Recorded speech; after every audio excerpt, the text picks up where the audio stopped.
देवघर के धन तू जिद न करिहा देवघर के धन हो। चले के पौआ तू कहे धन हो जल काशी चढ़ई हो।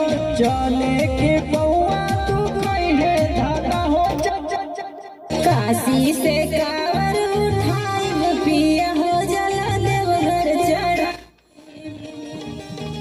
बोलिए ए जी सुनी, ए जब बोल लेंगे ना तो तुरंत बोलना है। ए जी सुनी, काशी से कावर उठाई पिया हो जल देवघर चढ़ाई।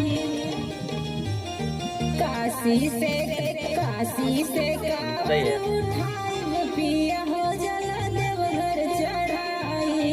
ए जी सुनी, काशी से कावर उठाई पिया हो जल